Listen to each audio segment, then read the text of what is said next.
The night she placed her hand over mine, I felt the world stop breathing. Not because it was romantic, but because it was wrong. Every instinct in me screamed to pull away, but something in her eyes kept me there. Something like sorrow, or maybe loneliness so deep it mirrored my own. I told myself it was just a moment, that no line had been crossed yet. But deep down, I knew the truth. The moment she touched me, something inside both of us had already fallen. Before we move on, I need to be honest with you. My heart sank when I saw that 99% of you watch my videos but don't subscribe. It truly means the world when you do. It helps stories like this find the people who need them. So please take a second to subscribe. And don't forget to tell me where you're watching from. I love seeing your locations.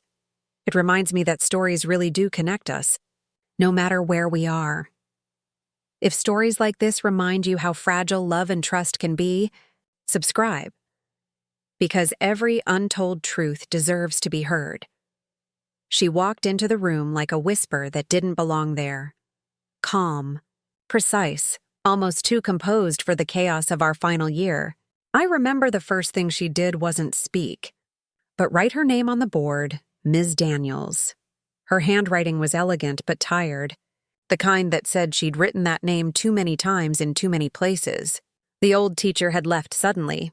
Something about family or burnout. No one really knew, and Ms. Daniels was the new face sent to keep us from falling apart before graduation. At 18, you think you can read people. You think you know the world, how it works, how it fails. But she didn't fit into any of that. She didn't raise her voice. She didn't try to win us over. She simply watched, eyes steady, voice measured. And somehow that quiet control was more commanding than any shout. The first time she called my name, I didn't even realize she knew it. Eli, you're next. Just that. I looked up, caught off guard. Her eyes didn't look away.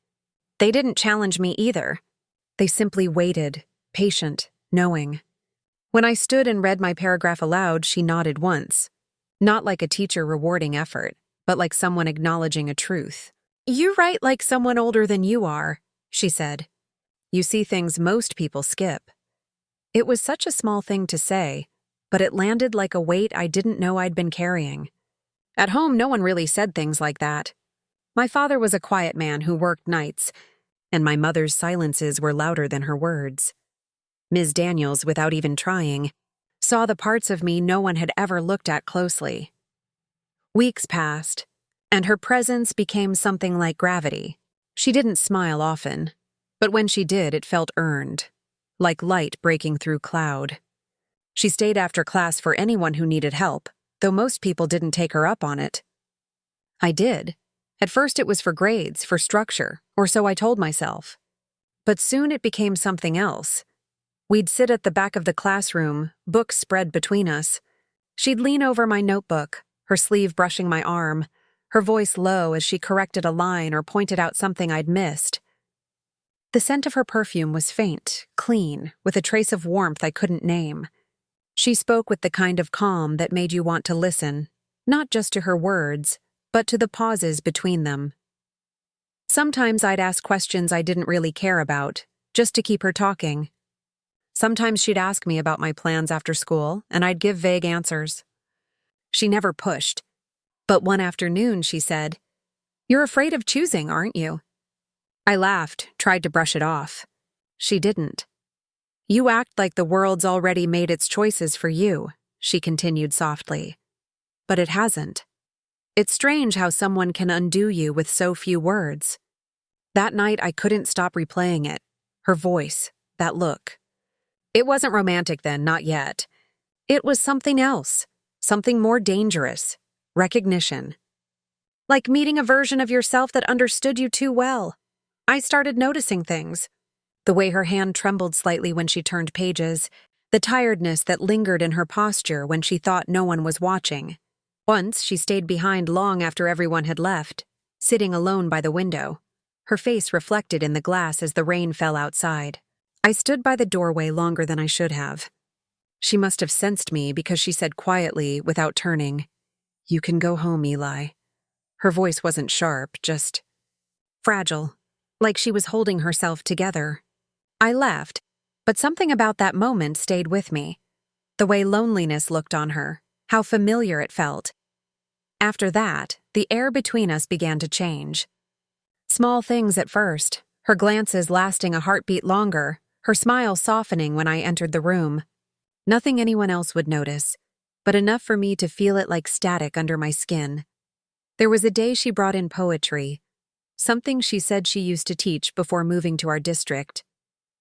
She asked me to read aloud. I still remember the poem. It was about two people standing in a room, saying everything through silence. The words made my chest ache, and when I looked up, she was already watching me. For a moment, it felt like the poem wasn't about strangers anymore. I walked home that day through rain, the streets reflecting streetlights like broken glass.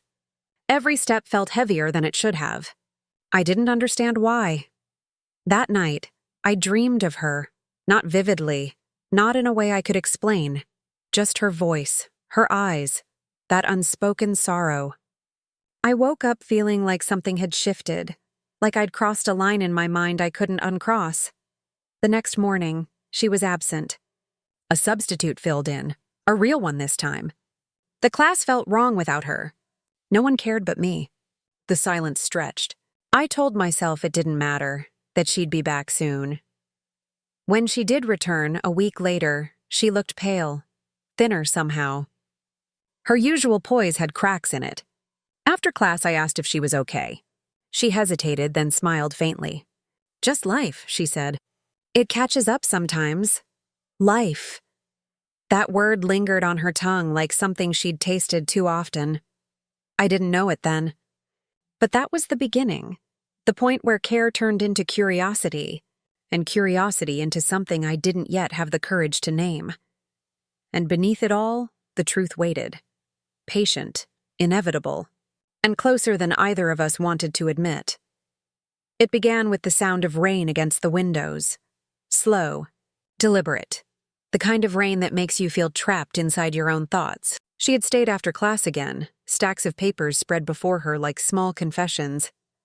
I lingered, pretending to work on an essay that had already been finished. Outside, the world blurred in silver, and inside, the air carried the faint hum of the old ceiling fan, slicing the silence into uneven fragments.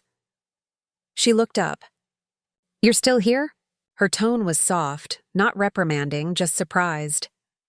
"I didn't want to walk home in the rain," I said. It wasn't a lie, but it wasn't the truth either. She smiled, the kind that wasn't really a smile, more of a reluctant surrender. "Fair enough." Minutes passed, the kind that stretched longer than they should.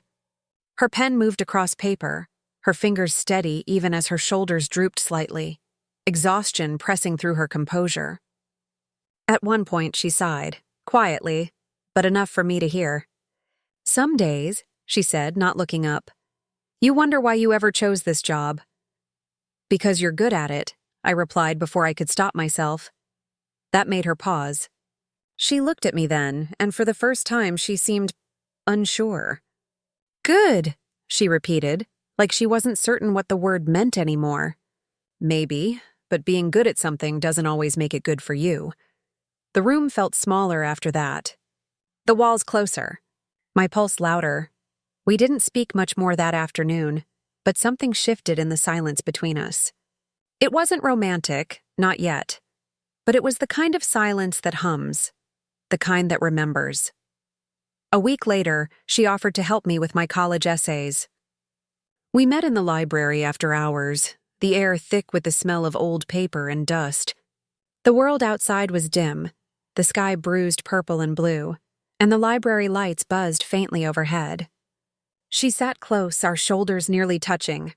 When she read my essay, she smiled again, this time with something almost proud behind it. "You write about your mother like you're afraid of her," she said.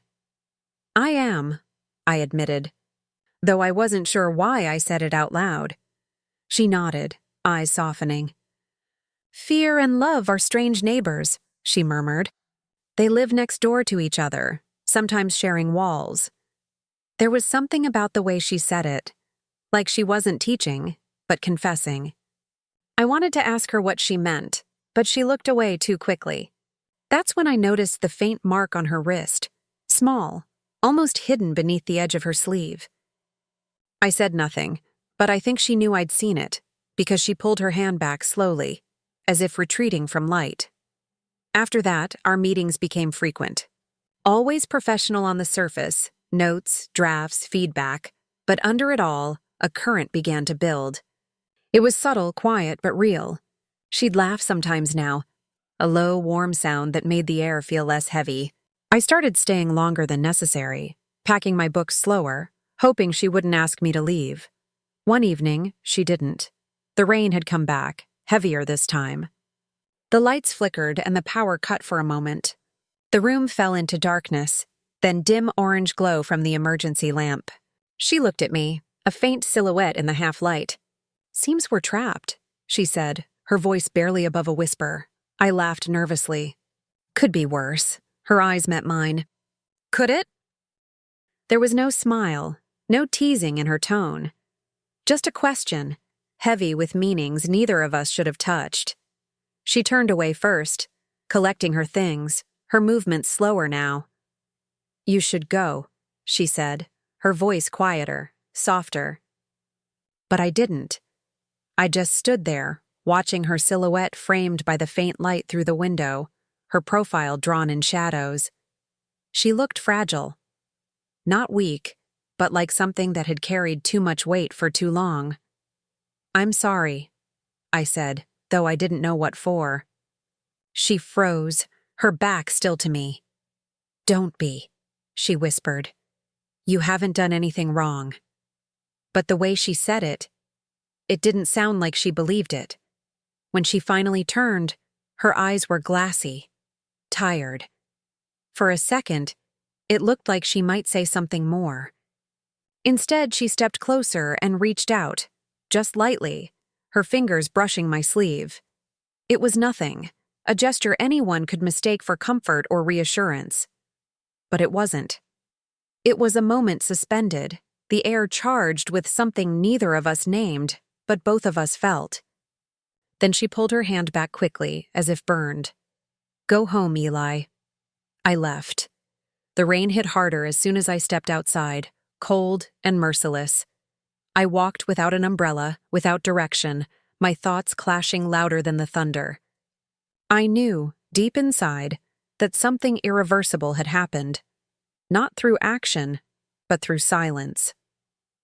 The next day, she avoided my eyes. Her tone was distant again, clipped, careful. But every time she spoke my name, the memory of that brief touch echoed in my mind. That night, I lay awake for hours, replaying everything. Her words, her silence, the trembling in her voice. I told myself it was just confusion, admiration, maybe gratitude. But in truth, it was something far more dangerous. And though neither of us said it aloud, we both knew the line had already been drawn. We just hadn't decided yet who would be the first to cross it. It happened on a Thursday. I remember because the sky looked strange that morning, too bright, too clean, as if the world was trying to convince me nothing could go wrong under that kind of light. I remember the smell of chalk dust on my hands, the hum of the overhead lights, the sound of her heels clicking softly against the floor as she crossed the classroom.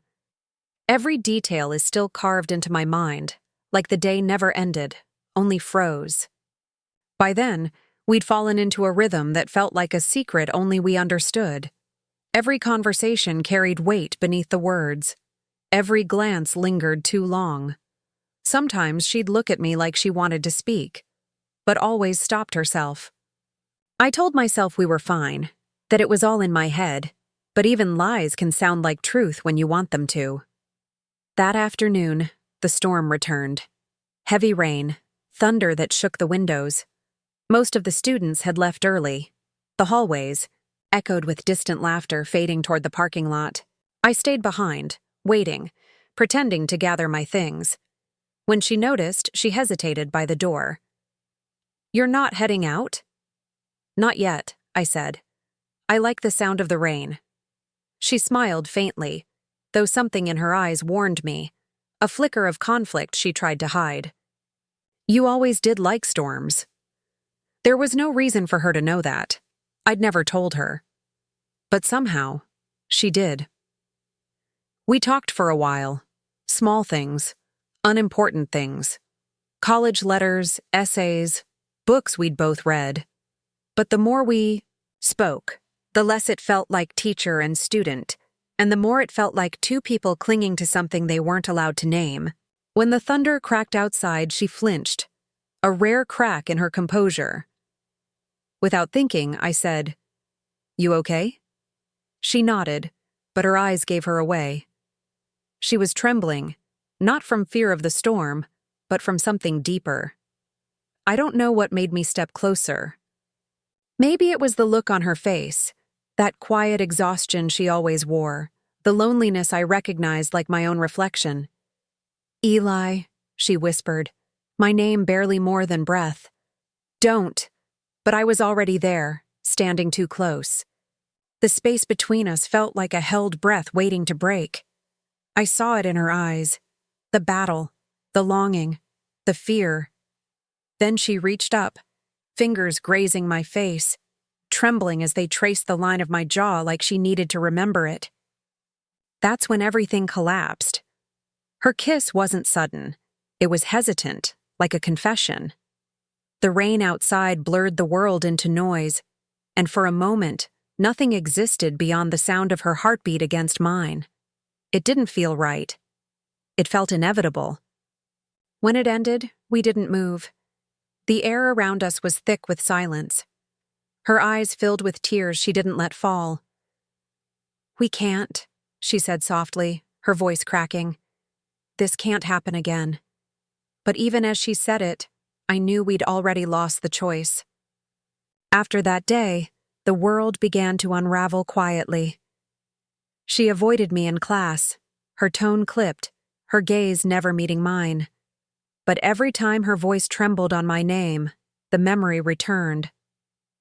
Rumors started, not because of what anyone saw, but because guilt has a way of showing on the skin. My friends asked questions. I lied. Then came the letter. A formal review. Someone had reported unprofessional behavior. They didn't name her. They didn't name me. But we both knew. She was called into the office. The day she left, she didn't even look at me. Just walked past, her expression carved from something like shame, or maybe regret. The next week, she was gone. The new teacher arrived, cheerful, oblivious. The world went on as if she'd never existed. But for me, the silence after her absence was unbearable.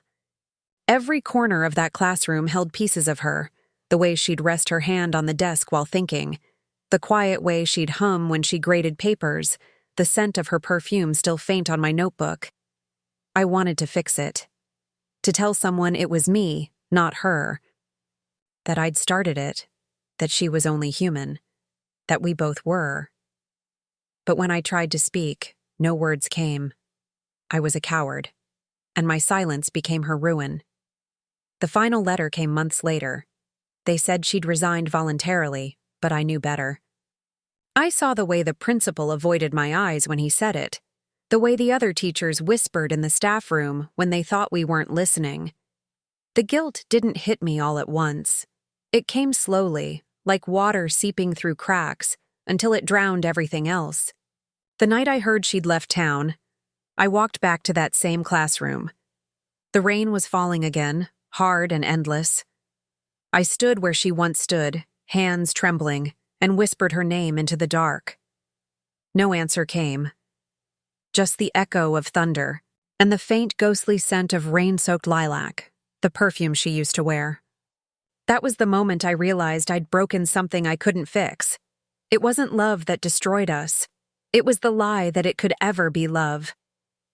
And as I stood there, the storm outside raging like confession, I understood that sometimes the fire doesn't burn you all at once. Sometimes it waits, silent, patient, until you're the only one left standing in the ashes. 10 years have passed, and still, when it rains, I think of her. The sound of it against the windows takes me back to that classroom.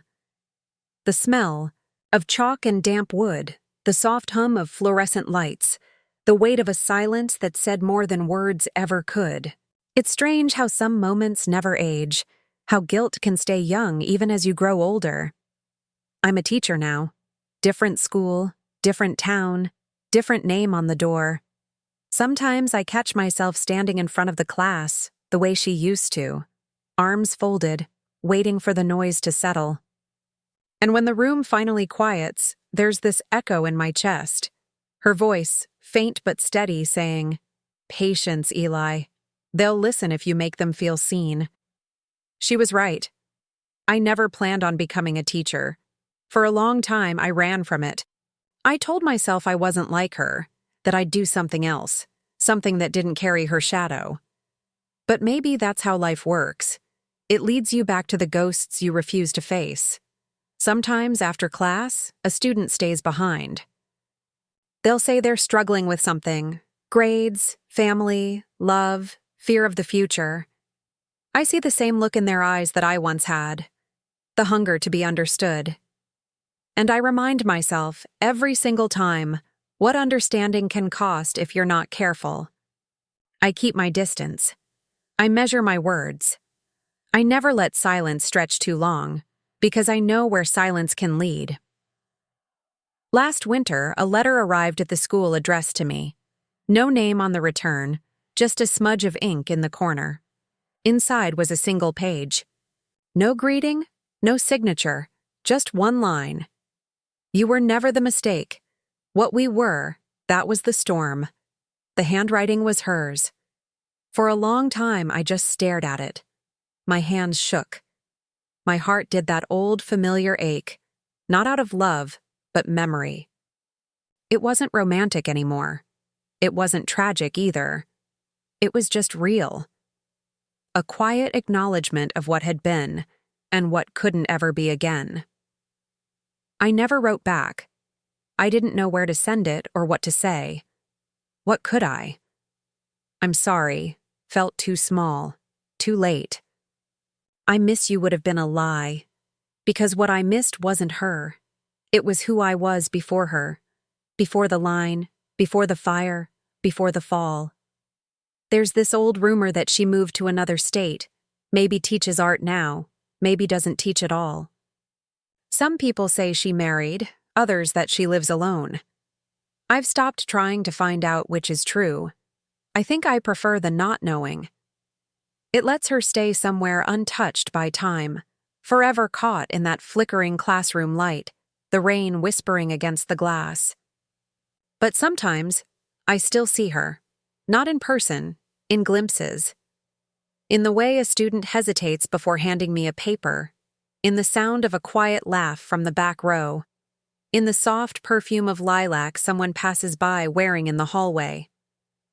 For just a second, my chest tightens, and I almost turn, almost expect to see her standing there again, notebook in hand, eyes steady and kind. Then the moment passes, and all that's left is the echo. People like to talk about closure. They say it's something you find, something you reach. But I think closure isn't a door you close. It's a weight you learn to carry without collapsing. I've learned to carry her memory like that, not as punishment, not as longing, but as a lesson that still hurts when I touch it. Sometimes, late at night, when the house is quiet and the city outside feels far away, I take out the old essay she marked for me all those years ago, the one about fear and love being neighbors.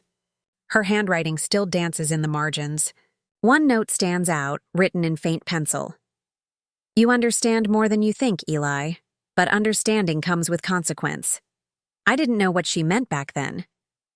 Now I do. She wasn't just my teacher. She was the mirror I didn't ask for. The one that showed me what happens when loneliness finds another lonely soul and calls it love. We both mistook the wound for warmth.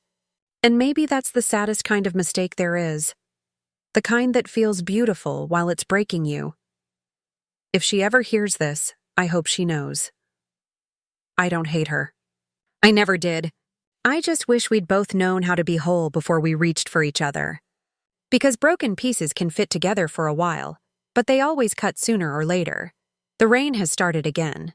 It's soft this time, gentle, almost forgiving. I sit by the window and watch the drops trace their way down the glass, silver threads unraveling into the dark.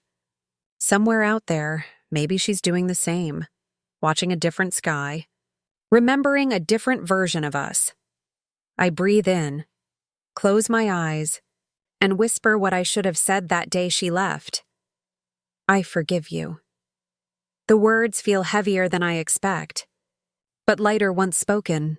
Then I whisper again, quieter this time. Not for her, but for me. And I forgive myself. The thunder doesn't answer. The rain doesn't stop. But for the first time in years, it doesn't feel like a confession anymore. It feels like peace. And maybe that's what remains of us. Not love, not regret, but the quiet understanding that some storms aren't meant to be escaped. They're meant to teach us how to start again when the rain finally ends.